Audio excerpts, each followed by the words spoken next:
Olá, meus irmãos, uma boa noite para todos, na graça, na misericórdia do Eterno. Eu sou o vosso irmão em Cristo, Gregório Louveira, passando aqui, amados, para deixar-vos uma reflexão da noite. Alguns irmãos perguntaram, Gregório, e as palavras de sabedoria de Provérbios e as mensagens de Romanos? Bem, irmãos, eu tinha dito que eu estaria dando um tempo, porque eu estou estudando ainda as mensagens para gravar. Hoje eu quero falar um pouco sobre dar continuidade daquilo que eu falei cedo, do novo nascimento, de como nos portarmos neste mundo para não perdermos o galardão, nem perdermos também a oportunidade de entrar no reino dos céus. Livro de Gálatas, capítulo 5, verso 16 em diante, ele fala assim: digo, porém, andai em espírito, e não cumprireis a concupiscência da carne, porque a carne cobiça contra o espírito, e o espírito contra a carne, e este opõe-se um ao outro, para que não façais o que quereis. Mas se sois guiado pelo Espírito, não estáis debaixo da lei, porque as obras da carne são manifestas, as quais são prostituições, impureza, lascívia, idolatria, feitiçaria, inimizade, porfias, emulações, iras, pelejas, dissensões, heresias, invejas, homicídios, bebedice, glutonarias e coisas semelhantes a este, acerca das quais vos declaro, como já antes vos disse, que os que cometem tais coisas não herdarão o reino de Deus. Mas o fruto do Espírito é amor, é gozo, paz, longanimidade, benignidade, bondade, fé, mansidão e temperança. Contra estas coisas não há lei. Muito bem, amados.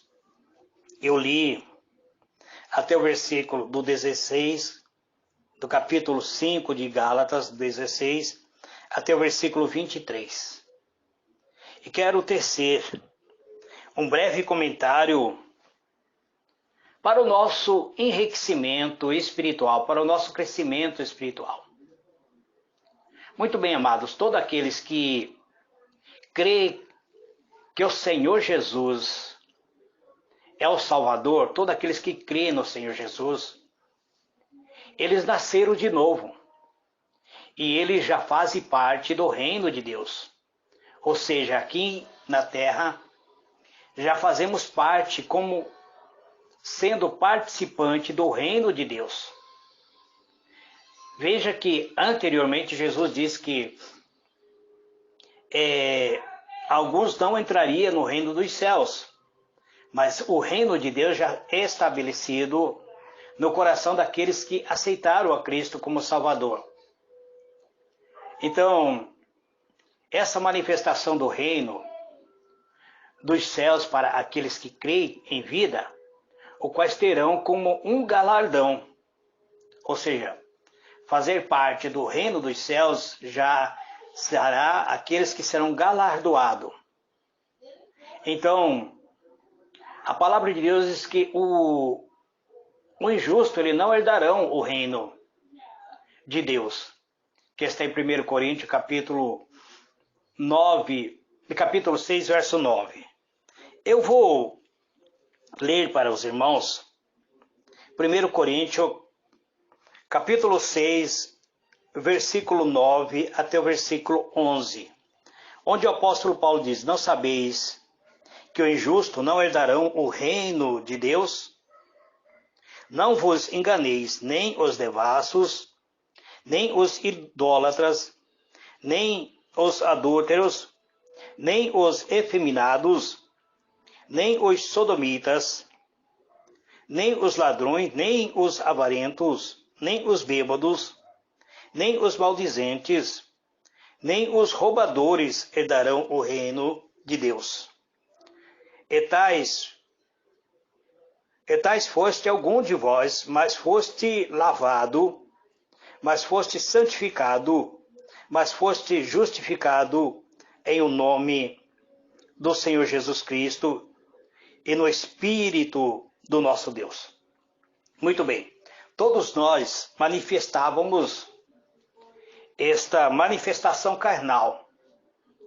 Eu costumo dizer que dentro do ser humano pode habitar duas naturezas.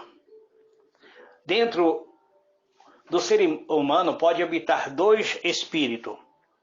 Ou seja, ele pode ser induzido por um desejo da carne ou ele obedecer ao Espírito Santo.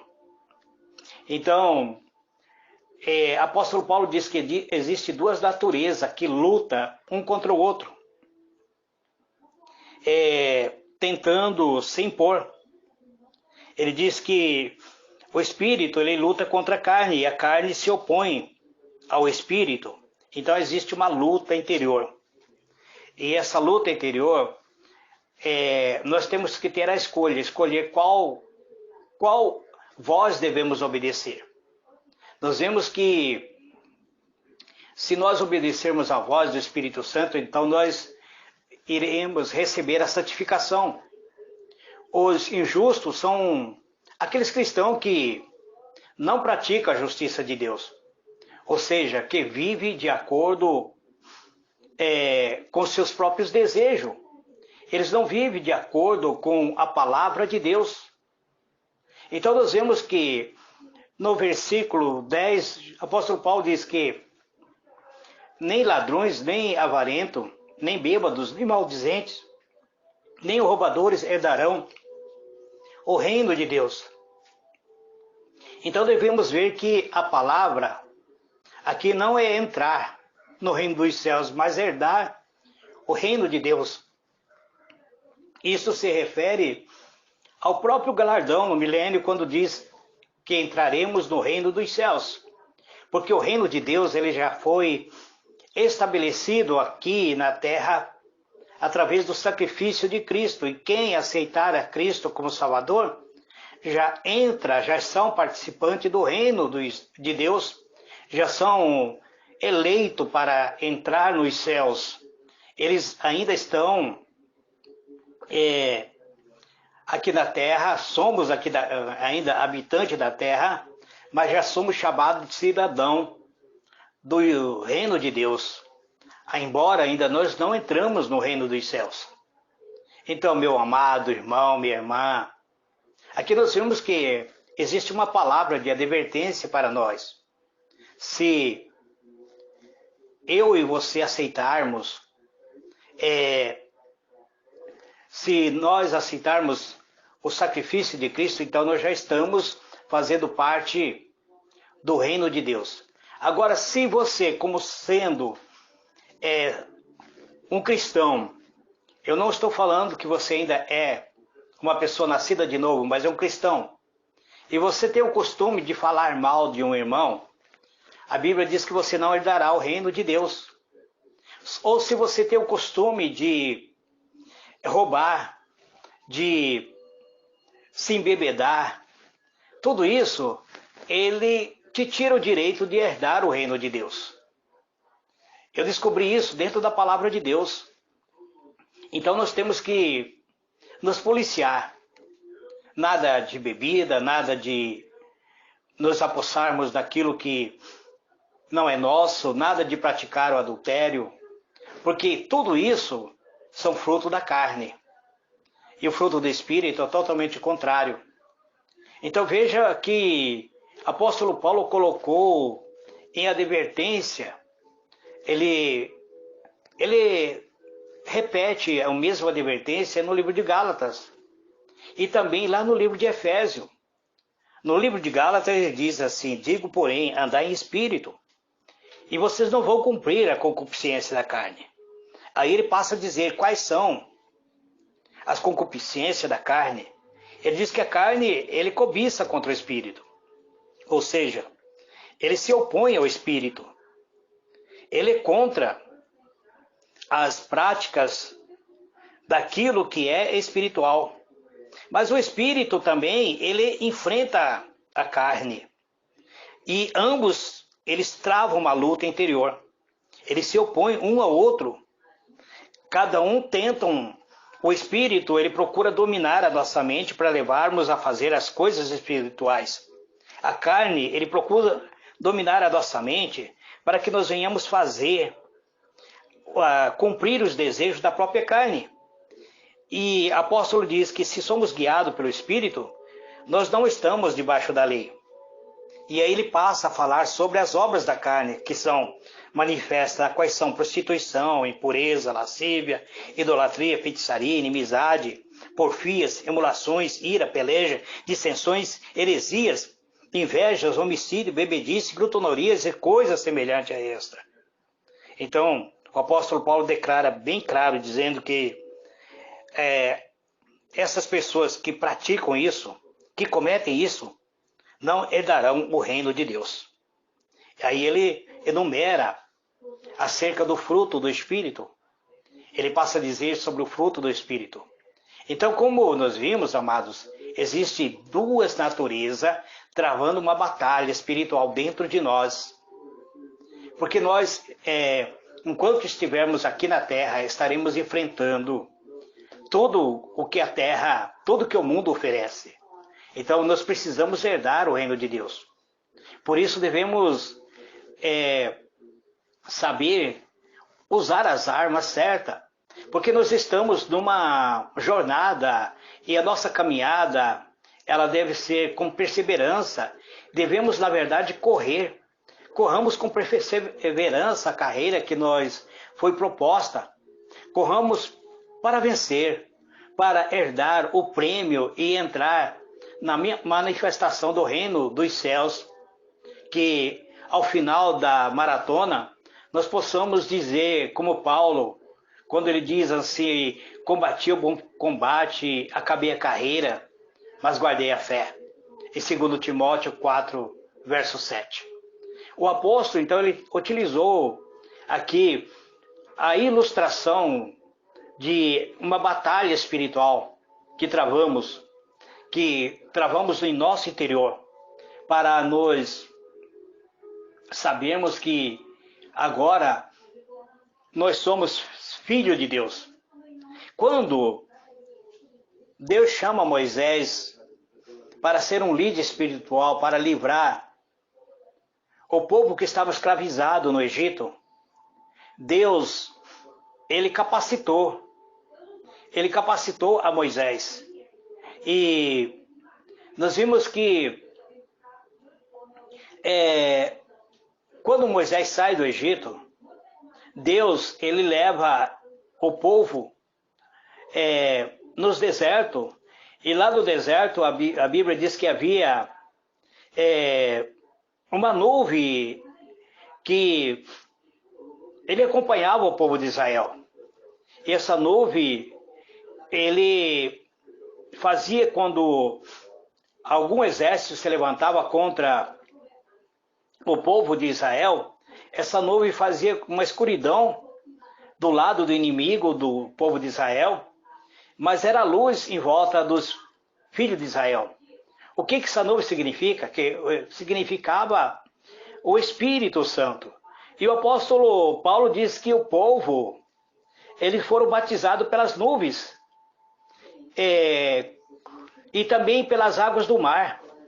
Assim, na nuvem como no mar, com respeito a Moisés, Deus batizou o povo de Israel. Por isso que é necessário nós recebermos o batismo. Quando o povo de Israel era escravo do Egito, sobre essa escravidão, Deus, ele chama Moisés, porque o povo clamou a Deus. E esse povo, ele acabou levando 80 anos para levantar o Moisés para que Moisés pudesse levar esse povo até a libertação. Mas nós vemos que após, passando 80 anos, Moisés já estava com idade de 80 anos quando ele sai do Egito conduzindo o povo de Israel. Mas Deus manda que sacrificasse um cordeiro, e que esse sangue do cordeiro era o símbolo do sangue derramado por Cristo Jesus. E Deus mandou que o povo comesse, já vestido para sair. Após comer a carne do cordeiro e também comer o pão asmo, que era misturado com erva amarga, o povo de Israel sai do Egito. Ele parte em direção à terra de Canaã. Mas decorrido algum tempo, a Bíblia nos informa que Faraó arrepende-se de tê-lo deixado ir embora. Então Faraó envia um exército para perseguir o povo, para trazer novamente a escravidão. O povo de Israel, ao ver o exército de Faraó, ele começa a se desesperar, porque diante dele estava o Mar Vermelho. Então, eles desesperaram, eles acharam que iam morrer naquele lugar, porque não tinha como eles voltar. Porque diante deles estava o Mar Vermelho, ao lado havia montanha e por trás estava o exército de Faraó, o exército inimigo, ou seja, o povo egípcio.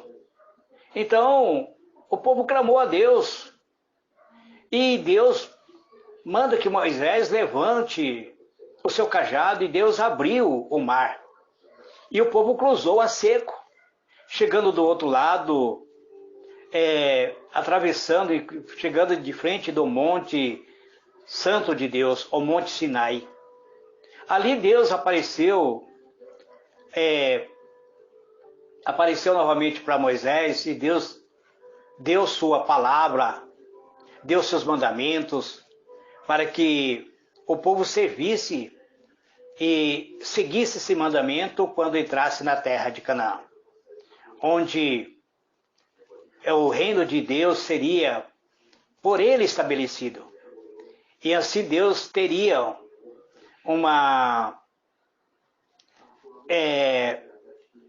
teria como habitar no meio do povo de Deus aqui na terra. Essa jornada do povo de Israel, nós também agora cremos, amado, que o Senhor está conosco, porque assim como o povo de Israel era escravo no Egito, nós, o povo gentil, éramos escravos do pecado. Mas um dia nós invocamos o nome do Senhor Jesus. E agora fomos abraçados por Ele, fomos salvos. Nós agora fomos batizados no batismo das águas e recebemos o Espírito Santo como um selo em nosso coração. Esse Espírito Santo que foi nos dado, ele nos garante que somos propriedade exclusiva de Deus.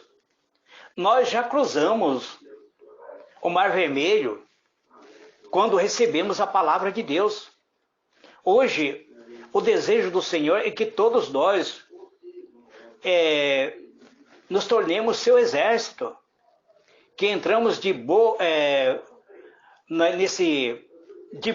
vontade no seu exército, que Cristo, ele inclusive, era o nosso general.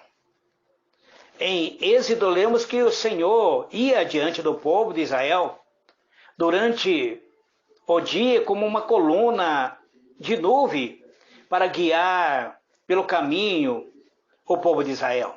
E à noite, numa coluna de fogo para os alumiar, a fim de que eles caminhassem dia e noite. Isso está no livro de Êxodo 13:31. Meu irmão, minha irmã, em seu andar diário, ou mesmo coletivo, ou seja, quando você anda junto com a igreja, você tem essa nuvem que guia você. Só que você não vê. Agora existe uma nuvem, ou seja, a presença do Espírito e os anjos de Deus que acampam em volta de cada um de nós. E nós precisamos continuar. E isso nunca se apartou do povo. Existe uma coluna durante o dia, que é essa coluna de nuvem. E à noite existe uma coluna de fogo que nos guarda, que está em Êxodo 13, 22. Essa coluna de fogo é a própria presença do Espírito Santo, que nos livra da mortandade que assola a nossa vida. Quando nós estamos dormindo, a nuvem, ele acampa em volta de nós. Isso significa que não estamos sem cobertura, mas o Espírito habita em nós. Quando estamos acordados, em movimento, então os anjos do Senhor se movimentam em nossa volta. Não importa a hora, não importa o momento, mas precisamos agora levantar e prosseguir. Precisamos marchar, sem murmurações. Não temos que ser desobediente. A desobediência, ela traz terror ao nosso coração. Meu irmão, minha irmã, precisamos estar unidos. A nossa unidade faz o inimigo tremer. Quando somos unidos, nós tornamos igreja. Como membro do corpo de Cristo, sozinho, nós estamos muitas vezes sem cobertura, porque precisamos estar unidos como igreja, um todo, como formando, participando do corpo de Cristo, para estarmos debaixo da cobertura do sangue de Cristo, e o Espírito Santo nos guiando, nos levando, pegando em nossas mãos, nos conduzindo, para que assim possamos chegar até o reino dos céus. Para o povo de Israel havia promessa da terra prometida, uma terra que manava leite e mel. Para nós já é diferente, amados. Para nós existe uma promessa da Nova Jerusalém, a cidade criada por Deus, onde as ruas são de ouro, muro de cristal, onde haverá 12 colunas ou 12 portas, que são os 12 apóstolos de Jesus, onde não haverá choro, não haverá pranto, onde não haverá enfermo, não haverá tristeza nem dor. Somente aqueles que entrarem no reino dos céus participarão dessa cidade, a Nova Jerusalém, que desce dos céus, cujo habitante serão chamados de Santo de Deus. E é isso que eu entendo, amados, e transmito para vocês mediante esta palavra da noite. Que Deus vos abençoe, graça e paz para todos. Amém.